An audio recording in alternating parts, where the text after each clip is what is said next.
எங்களோட வீட்டில் first mobile phone என்னோடது தான். ரெட் கலரில் ஒரு சைனீஸ் டப்பா மாதிரி ஒன்று வச்சுருந்தேங்க. வீட்டில் யாருக்கு ஃபோன் வந்தாலும் அது அந்த ஃபோனுக்கு தான் வரும். ஃபோன் வச்சிருக்க வேண்டிய கிரேஸில் நாம் 4 கேமை விளையாடிட்டு இருப்போம். இல்லைன்னா மனசு விட்டு அப்படி யார் கூட சரி மெசேஜ் பண்ணிட்டு இருப்போம். இந்த மாதிரி சீரியஸாக எதனாவது பண்ணிட்டு இருக்கும் போதுன்னு அம்மாவுக்கு யாராவது கால் பண்ணாங்கன்னா அவ்வளோதாங்க, சோலி முடிஞ்சது. அம்மா எப்போ பேசி முடிப்பாங்கன்னே தெரியாமல் அவங்க பின்னாடியே மணிக்கணக்காக சுற்றிட்டு இருக்க வேண்டியதாக போயிடும். அவ்வளோ சீக்கிரமாக வைக்கிற மாதிரியே தெரியாது. அப்போன்னு பார்த்து நமக்கு அப்படி ஒரு போர் அடிக்கும். ஏன்னா நம்மளால தான் அந்த ஃபோன் இல்லாமல் இருக்க முடியாது. அப்படி தானேங்க.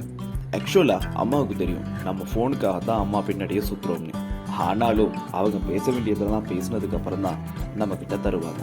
பேசி முடிகிற மாதிரியே கதைச்சிட்டு அப்புறம் அப்படின்னு அடுத்தடுத்த டாபிக் போய்கிட்டே இருக்கும். நாம இங்கே ஒரு ஓரமாக தலையை பிச்சுட்டு உட்காந்துருப்போம்.